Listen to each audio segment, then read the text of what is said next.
말씀은 기도하고자 하는 힘을 불러일으킨다.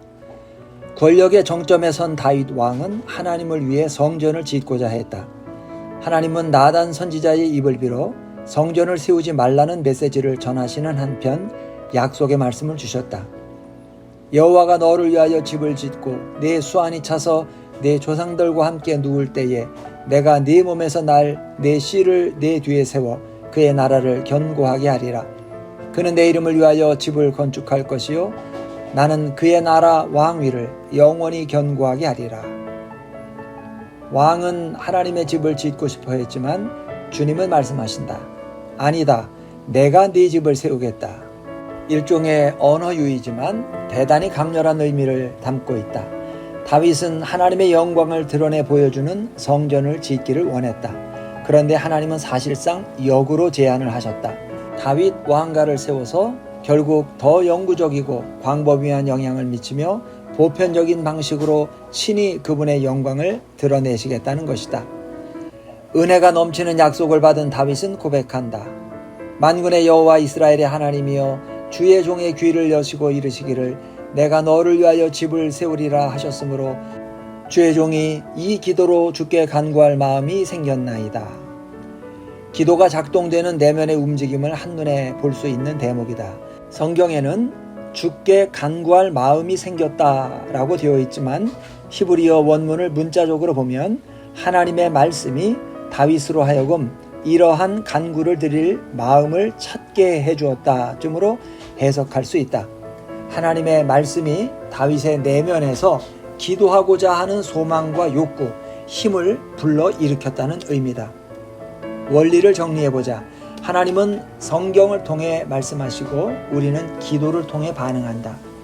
거룩한 대화 또는 주님과의 의사소통에 들어가는 것이다.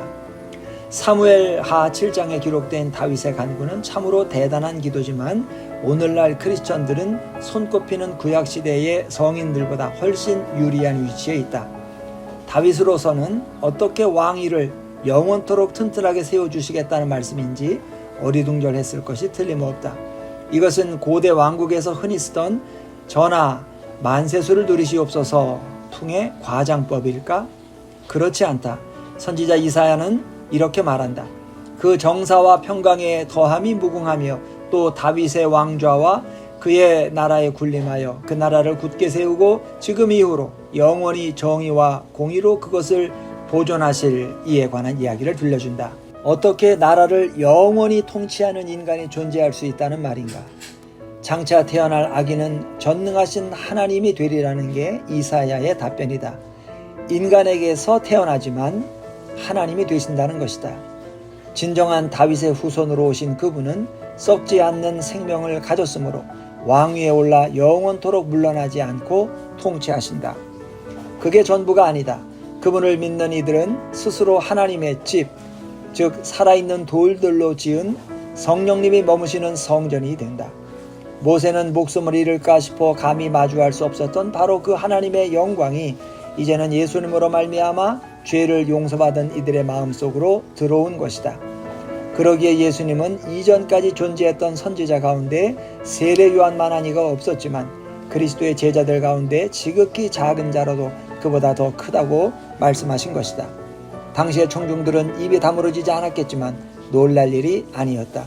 능력이 넘치는 하나님의 말씀은 뭇 크리스천들 속에 풍성히 살아서 기쁘고 진실한 심령으로 하나님을 찬양하고 노래하며 기도할 마음을 품게 한다. 다윗도 세례 요한도 상상조차 하지 못했던 새로운 세계다. 다윗은 왕좌에 앉히고 집을 지어주겠다는 약속의 말씀을 받고 나서 기도할 마음을 찾았다. 하지만 크리스천들은 그보다 무한정 더 크고 위대한 약속을 이미 받아가지고 있다. 하나님은 그저 집을 세우는 데 그치지 않고 주님을 쫓는 이들 하나하나로 그분의 집을 삼겠다고 말씀하신다. 거룩한 임재와 아름다움, 영광으로 우리를 가득 채우신다.